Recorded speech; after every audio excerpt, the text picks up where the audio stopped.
తెలంగాణ రాష్ట్రంలో జనాలకు సరిపడా పాల ఉత్పత్తి జరగడం లేదని, హైదరాబాద్ వంటి నగరాల్లో పక్క రాష్ట్రాల నుంచి పాలు దిగుమతి అవుతున్నాయని, దీన్ని అధిగమించడానికి తెలంగాణ గ్రామీణ వికాస్ బ్యాంక్ డైరీ పరిశ్రమలను, వ్యవసాయాన్ని ప్రోత్సహిస్తుందని తెలంగాణ గ్రామీణ బ్యాంక్ చైర్మన్ ప్రతాప్ రెడ్డి అన్నారు. వాణిజ్య బ్యాంకులకు దీటుగా తెలంగాణ గ్రామీణ బ్యాంక్ రూపుదిద్దుకుంటుందని, ఇప్పటికీ తెలంగాణ రాష్ట్రంలో 942 బ్రాంచ్లు రన్ అవుతున్నాయన్నారు. సిద్దిపేట జిల్లా కేంద్రంలోని ప్రైవేట్ ఫంక్షన్లో తెలంగాణ గ్రామీణ వికాస్ బ్యాంక్ ఆధ్వర్యంలో మెగా రుణమేళా కార్యక్రమం నిర్వహించారు. ఈ రుణమేళాలో పలువురు రైతులకు హార్వెస్టర్లు, ట్రాక్టర్లు, వాహనాలు, అలాగే స్వయం సహాయక బృందాలకు రుణాలకు సంబంధించిన చెక్కులు అందించారు. ఈ కార్యక్రమంలో తెలంగాణ గ్రామీణ వికాస్ బ్యాంక్ చైర్మన్ ప్రతాప్ రెడ్డి ముఖ్య అతిథిగా పాల్గొని లబ్ధిదారులకు చెక్కులు, వాహనాల తాళాలు అందించారు. ఈ సందర్భంగా ఏర్పాటు చేసిన కార్యక్రమంలో ఆయన మాట్లాడారు. మారుమూల ప్రాంతాల్లో బ్యాంకులు లేనప్పుడు గ్రామీణ ప్రజలు వడ్డీ వ్యాపారుల కబంధ హస్తాల్లో చిక్కి ఆర్థికంగా దివాలా తీస్తున్నారన్న విషయం అప్పటి దివంగత ప్రధాని ఇందిరాగాంధీ గారి ప్రభుత్వం గ్రహించి పేద ప్రజల ఆర్థిక అభ్యున్నతి కొరకు గ్రామీణ బ్యాంకులు ఏర్పాటు చేయాలని నిర్ణయించి మొట్టమొదటగా అక్టోబర్ 2, 1975 రోజున 1975 సంవత్సరం రోజున ప్రథమ గ్రామీణ బ్యాంక్ ఉత్తరప్రదేశ్లోని మొరాదాబాద్లో స్థాపించబడినది. ఆ రోజు నుండి ఈ రోజు వరకు దేశమంతటా గ్రామీణ బ్యాంకులు స్థాపించి గ్రామీణ ప్రజల ఆర్థిక అభివృద్ధిలో కీలక పాత్ర వహిస్తున్నాయి. అప్పటి నిర్దేశిత సూత్రాల ప్రకారం ఒకప్పుడు గ్రామీణ బ్యాంకులో వ్యవసాయ అనుబంధ మహిళా సంఘాలకు, చిన్న తరహా వ్యాపారులకి మాత్రమే రుణాలు ఇచ్చేవి. విపరీతమైన సామాజిక మార్పులు రావడం వలన ఇప్పటి పరిస్థితులకు అనుకూలంగా గ్రామీణ బ్యాంకులు అన్ని రంగాల వారికి అన్ని రకాల రుణాలు ఇస్తూ వారందరినీ ఆర్థికంగా అభివృద్ధి చేయడమే లక్ష్యంగా సమాజ అభివృద్ధికి ఎంతగానో తోడ్పడుతున్నాయని చెప్పడానికి గర్వంగా ఉంది. ఒకప్పుడు మన ఉమ్మడి మెదక్ జిల్లాలో మంజీరా గ్రామీణ బ్యాంక్గా ప్రారంభమై మధ్యలో ఆంధ్రప్రదేశ్ గ్రామీణ బ్యాంక్గా వికసించి భారత ప్రభుత్వం ఆర్థిక శాఖ ఆదేశాల మేరకు ప్రతి రాష్ట్రం పేరుతో ఒక గ్రామీణ బ్యాంకు పేరుండాలని ఇప్పుడు తెలంగాణ గ్రామీణ బ్యాంక్గా మార్చబడింది. మొన్నటి వరకు ఆంధ్రప్రదేశ్ గ్రామీణ బ్యాంకు చైర్మన్గా పనిచేసినటువంటి చైర్మన్ గారు మరల మన తెలంగాణ గ్రామీణ బ్యాంకు చైర్మన్గా రావడం మాకు చాలా గర్వంగా ఉంది.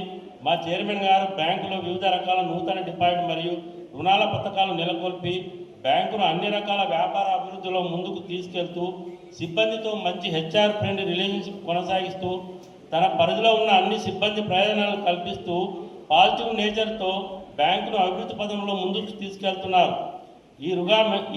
ఈ మెగా రుణమేళకు ముఖ్య అతిథిగా వచ్చి మా అందరినీ ఆనందపరిచినందుకు చైర్మన్ గారికి నా ప్రత్యేక కృతజ్ఞతలు మరియు ధన్యవాదాలు. అయితే తెలంగాణ గ్రామీణ బ్యాంకు ఒక కొటేషన్ ఉంది. అది ఏంటిదంటే మీ అందరి మధ్యలో చెప్తున్నాను. మన రాష్ట్రం, మన బ్యాంకు, మన ప్రాంతీయ బ్యాంకు, మన ఆత్మీయ బ్యాంకు, సదా మీ సేవలో. థ్యాంక్ యూ, ధన్యవాదాలు. ఈ కార్యక్రమంలో మీ అందరితో పాలుపంచుకోవడం చాలా ఆనందంగా ఉంది. ఈరోజు చేస్తున్న రుణ వితరణ కొంచెం చాలా ప్రత్యేకమైనది. ఎందుకంటే మామూలుగా క్రాప్ లోన్స్, తర్వాత ఎస్హెచ్జి లోన్స్, గోల్డ్ లోన్స్ అలా ఇస్తాము. కానీ ఈరోజు యాక్చువల్గా చేస్తున్నటువంటి ఈ రుణ వితరణ కార్యక్రమంలో ట్రాక్టర్స్ కానీ, తర్వాత హార్వెస్టర్స్ కానీ, జేసీబీ కానీ, డైరీ లోన్స్, ఇవన్నీ చాలా ప్రత్యేకమైనవి మా బ్యాంకుకు. సో ఈరోజు ఈ కార్యక్రమాన్ని ఇంత అద్భుతంగా నిర్వహించినటువంటి మా సిద్దిపేట ప్రాంతీయ రీజనల్ కార్యక్రమంలోని మన టీం మెంబర్స్ అందరికీ హృదయపూర్వక యాక్చువల్గా ధన్యవాదాలు. చాలా బాగా చేస్తారు. యాక్చువల్గా ఈరోజు వర్షాభావం వల్ల ఇంకొందరు రైతు సోదరులు కానీ ఇంకా ఇతర మన ఖాతాదారులు కానీ రాలేకపోయారు.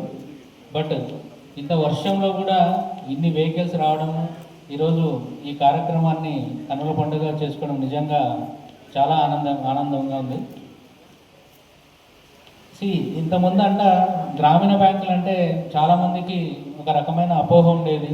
అంటే గ్రామీణ బ్యాంకుల్లో ఏదో జీరో బ్యాలెన్స్ ఖాతాలు ఓపెన్ చేయడం కానీ, లేదా క్రాప్ లోన్స్ కానీ, లేకపోతే ఓన్లీ స్వయం సహాయక సంఘాలకి రుణాలు ఇచ్చేటువంటి అభిప్రాయం మాత్రమే చాలామందికి ఉండేది. కానీ మీరు ఒక 5 సంవత్సరాల నుంచి మీరు ప్రాంతీయ గ్రామీణ బ్యాంకుల మీరు పరిశీలిస్తే అవి మిగతా వాణిజ్య బ్యాంకులకు ధీటుగా ఏమాత్రం తగ్గకుండా అన్ని రకాల సేవా సదుపాయాలను మా ఖాతాదారులకు అందించడం జరుగుతుంది. సో ఈ ప్రాంతీయ గ్రామీణ బ్యాంకులు ఇప్పుడు ప్రస్తుతానికి దేశంలో 28 మాత్రమే ఉన్నాయి.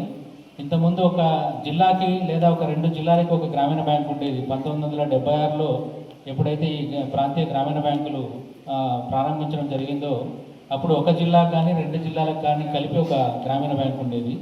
ఇప్పుడు కాలక్రమేణా ఇది 4th ఫేజ్ ఆఫ్ అమాల్గమేషన్ అంటారంటే